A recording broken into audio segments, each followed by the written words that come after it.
as we, in the 16th year of our Classic Film Festival, are finally giving Grease 2 the respect it deserves. Grease 2 is, in fact, a movie that marks the first top-billed role for the actress we honor today, a three-time Academy Award nominee, an actress who has stood toe-to-toe with Al Pacino twice, Scarface, Frankie and Johnny, with Glenn Close and John Malkovich in Dangerous Liaisons, Michael Keaton in Batman Returns, Cher, Jack Nicholson and Susan Sarandon in The Witches of Eastwick,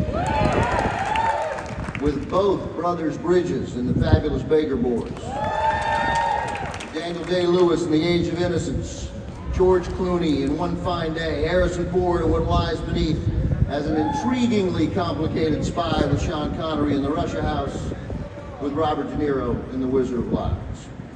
And yet, I still haven't mentioned the movie that made me fall in love with her. You think I'm going to say Married to the Mob, which is a perfect romantic crime comedy, but that is not it. I fell hard for this woman the same year, 1988, as she waxed on about angel hair pasta and rigatoni quattro formaggi in Tequila Sunrise. I've seen this film minimum 11 times, still can't entirely follow it.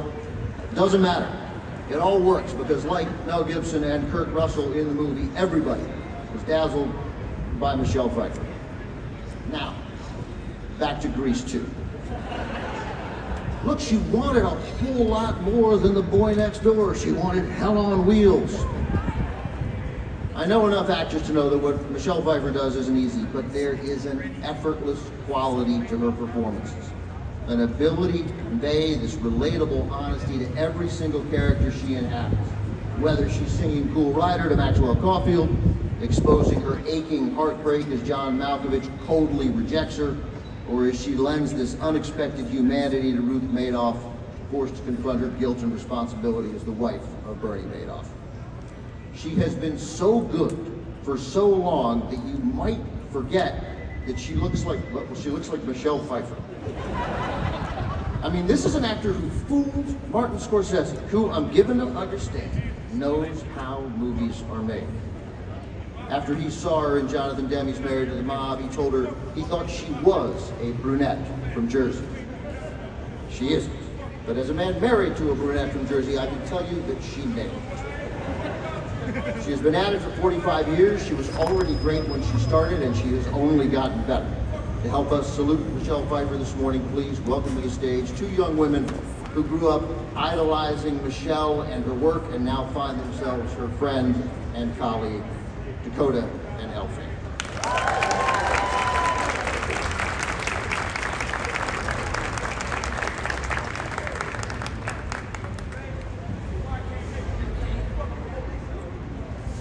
I'm so incredibly honored to be here today to commemorate the first actress I ever worked with and a North Star for me, the one and only Michelle Pfeiffer. At 6 years old, I worked with Michelle on my first film, I Am Sam. What a stroke of luck for me. The obvious things about Michelle are her undeniable talent and her otherworldly beauty, but the most obvious qualities, once you get to know her and work with her, are kindness and grace. She leads with a quiet strength, often soft-spoken, but never without meticulous thought. I saw her as this magical woman when I was 6 years old, and I am looking at her the same standing here today. I have told this story publicly before, but it is worth saying again in this forum. I turned 7 on I Am Sam, and I didn't have many scenes with Michelle, just a few, but she was there on my 7th birthday. I walked in that morning to a fully decorated trailer and was invited into hers to be showered in birthday Barbies. I could not believe what was happening. I was so excited. And as I have grown up, I have never, ever forgotten it. Not only because it was special and singular, not many can say Michelle Pfeiffer decorated their trailer and gave them Barbie presents on a movie set on their 7th birthday, but it set an example of the kind of person to be with a young actor on set, to go out of your way to make them feel seen and special. She created a memory that I will never forget, and a memory that became indelible to the foundation of my understanding of what it means to be a pillar in our industry. I had the privilege of working with Michelle again almost exactly 20 years later on The First Lady. Her transformation into Betty Ford was awe-inspiring. But the thing I am most grateful for from that experience was getting to know Michelle in a new way as a 27-year-old woman. She has given me precious advice, and we have laughed many times until we have cried. I cherish every moment I spend with you.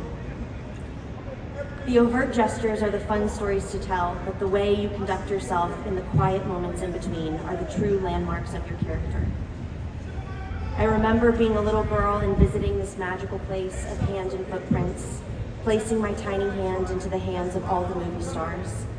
This would have been very shortly before I met Michelle for the first time, and to think that I am here to be a part of this moment is surreal, to say the least.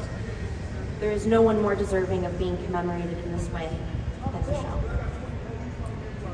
Your brilliance on screen is only eclipsed by who you are as a human being. You have set an example of what is possible professionally, but the key to that success is inextricably tied to the caliber of your heart.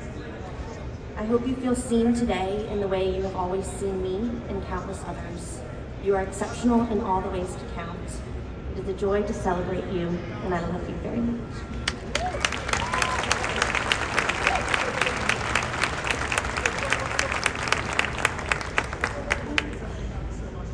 Michelle is an anomaly.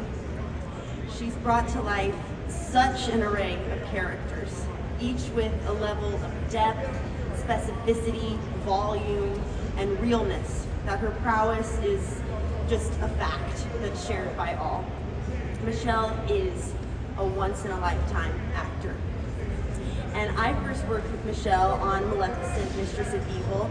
She was Queen Ingrid to my Aurora. I stepped onto that set giddy at the opportunity to share the screen with her. And from Dakota's experience alone, I knew that I was in for a treat. I relished that time together, and like my sister, I couldn't help but be astounded by both her professionalism and warmth. Michelle has a certain quality about her, and her light shines on you when you're with her. And when the encounter ends, you find yourself yearning for that light again. Michelle makes you feel held as a person and supported as an actor. She is present, thoughtful, and utterly dedicated to excellence. Effortlessly, she just brings up everyone around her. This year, I've been fortunate enough to work with Michelle again, this time on a series Dakota and I are producing and David wrote, and it's based on the book Margot's Got Money Troubles, where Michelle plays my character's very complicated mother. She's maternal without being nurturing, unconditional in her love, yet exposed in her own emotional and esteem insecurities. And from the first table read, Michelle unlocked a truth that made the nuanced mother-daughter relationship of our respective characters resonate. She radiates authenticity, and she is just nothing short of captivating. Michelle's performance on our show is just the tip of the iceberg, mentioned before, but nominated 3 times for an Academy Award. And I realized if a musical artist mentions her in one of their songs, it will sure to become a hit. Shout out Uptown Funk and Riptide. Michelle Pfeiffer, that white gold. She has transformed time and again into characters who feel tangible, unforgettable, and have become iconic in the canon of Hollywood film history. Catwoman in Batman Returns, Angela DeMarco in Married to the Mob, Suki Richmond in The Witches of Eastwick, Elvira in Scarface, Ellen Olenska in The Age of Innocence, Madame de Tourvel in Dangerous Liaisons, and of course, the incredible Susie Diamond in The Fabulous Baker Boys.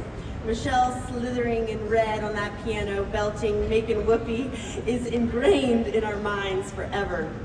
Susie, much like Michelle, oozes with charisma, and there is just absolutely no one else we could imagine playing her because no one can do what Michelle does.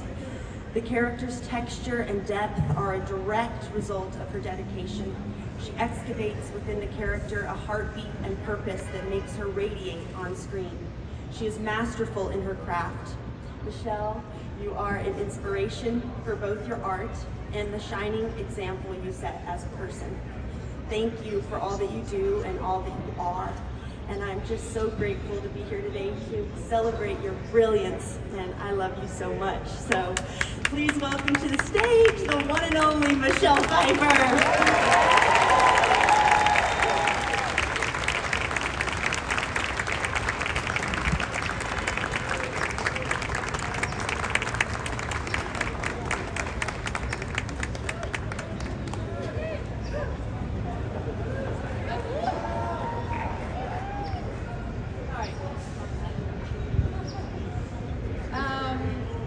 How am I going to get through this?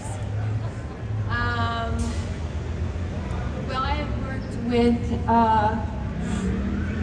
both of these two brilliant beauties, not once but twice. As was mentioned before, I met them both while filming and playing Barbies on the production of I Am Sam, and where Dakota was 6. And Elle, I think, was like 2, toddling around. And cut to 15 years later, I work with Elle. She's a woman, and on Maleficent. And I just remember thinking, how is it possible that lightning struck twice? That you could have this much raw talent in one family. It's just not really fair. And it's also very daunting to be intimidated by a 6-year-old's performance. I mean, you know, it's one thing, you're working with Al Pacino, you're working with Laurence Olivier, and, you know, but like a 6-year-old, it's pretty humbling. Oh, actually, this is the 3rd time I'm working with Dakota, because Elle and Dakota are producing the production I am currently shooting in Los Angeles. They are just taking over Hollywood, these two. And they are wicked smart. They are grounded. They are hilarious. They sure know how to dress, these two. And they're incredibly kind for coming here to introduce me. These kind words.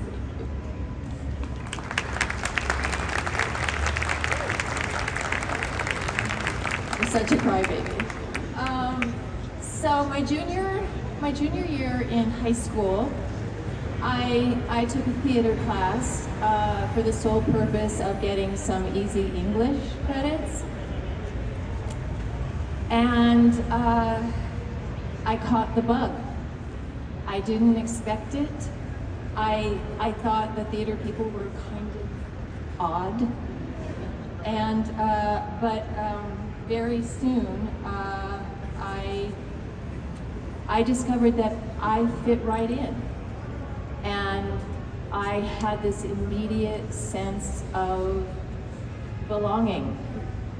And apparently I was an oddball too, all this time. And, but becoming an actor, I'm feeling like really tall here. But becoming an actor was really not not in my realm of reality. I mean, there was really no path forward. I'd never met a famous person. I had never been to the theater to see a play. I rarely went to the movies, and well, Los Angeles was just a very scary place and seemed like a world away from where I grew up in Midway City, Orange County. So we have some OC. So obviously at some point I ultimately decided to pursue an acting career. And so I was still living in Midway City, and I didn't have the slightest clue about how to go about that. So I enrolled in an acting class in scary Los Angeles where I didn't know anyone, and students were meant to, you have to source your own material, and then you prepare and you present your scene in the class. And mostly the students would always go to Samuel French. I don't know if you all remember that. It's actually online now. It's not really a store anymore, I guess. And where they would sell famous plays that were penned by famous playwrights. Well, I didn't know that. So I used what little resources I had and my imagination. And I went to the local Midway City Public Library. A Midway City person here? That's not possible. Oh, library, yes, library. Remember those? So in class, the actors here will know this. It's really kind of, hey guys, hey, my Madison family.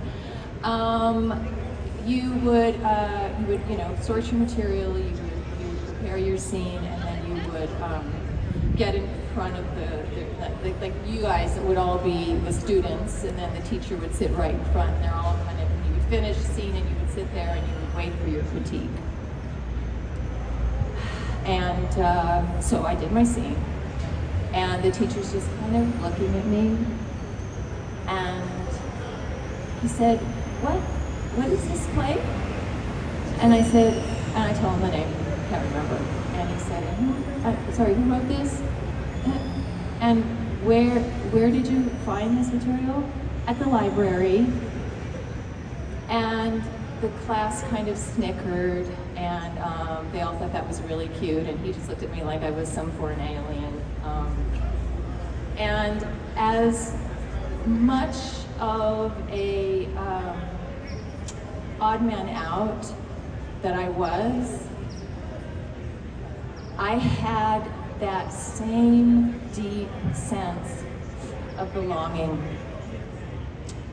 But I wasn't quite ready to move to scary Los Angeles, quite yet. So I'm living in Midway City, and I get a job, a Ford truck commercial. And I am so excited. And my boss gives me the day off from checking groceries at Vaughn's Supermarket and off I set in my red Volkswagen Beetle, wearing my red terry cloth jumpsuit. Why? I don't know. I've been thinking about it, and I really can't come up with a good answer. And so I arrive at the designated meeting spot, which is the production office. It's the middle of the night, because it's out in Malibu somewhere, I don't even know where that is, and there's no one there. So an hour goes by, and I get propositioned more than once. Well, I'm in a red terry cloth jumpsuit, so like what was I thinking? So 2 hours go by, the sun comes up, no one comes, and I'm like freaking out because this is my big break, and the sun is up, and I know they're shooting without me. But I think, okay, well, this is a place of employment. Someone's got to show up. So 9 a.m., someone shows up. The next thing you know, I'm in Malibu on the beach in a tank top and cut-off shorts, freezing my ass off. And I don't know how many trucks I sold that day. But all of a sudden, I am a working actor.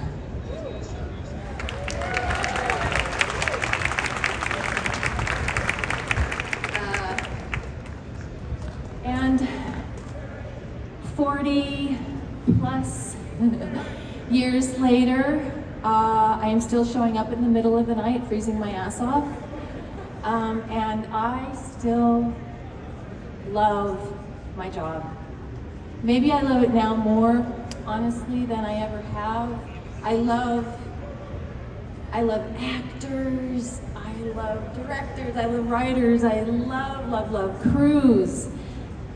And yes, and over time, ultimately, I grew to love Los Angeles.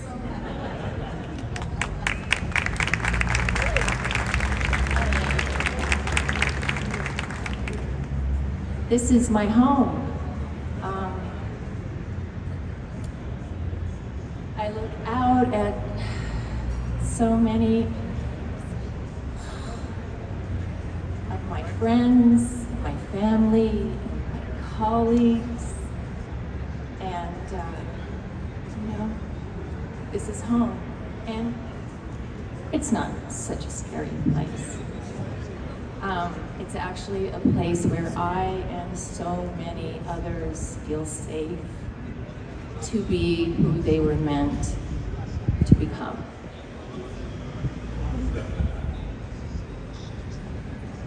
I am so deeply honored, and if you had told me back then in my red terry cloth jumpsuit that I would be here today, I wouldn't have believed it. But it takes, as we all know, a village for any actor to make it up here on this stage. And I am so grateful for my village. Long careers can sometimes ebb and flow, but the love and support has been constant and unwavering. And I can't possibly thank everyone, but it's early casting agents. It's the late Kate Ginsburg, Ed L'Amato, Lois Smith, my CAA family, Kevin Uvain, Chris Andrews, Franklin Latt, Management 360, Susan Bymel, Guyman Cassidy, Annette Wolf, Barry Hirsch, who has been protecting me for over 45 years. My family, my friends, my therapists, assistants therapists.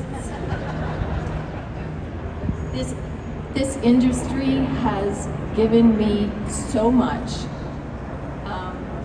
A community of like-minded people. I would not have met my husband, the love of my life, David, my children, John and Claudia. A lifetime of doing something that you are passionate about is one of the greatest gifts of all. And just how lucky am I? Thank you. Thank you all for coming, and thank you again, Elle and Dakota.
Thanks to Michelle Pfeiffer, thanks to her friends, thanks to her family, thanks to you guys for coming. We appreciate it. Thanks for supporting the festival. Have a great day.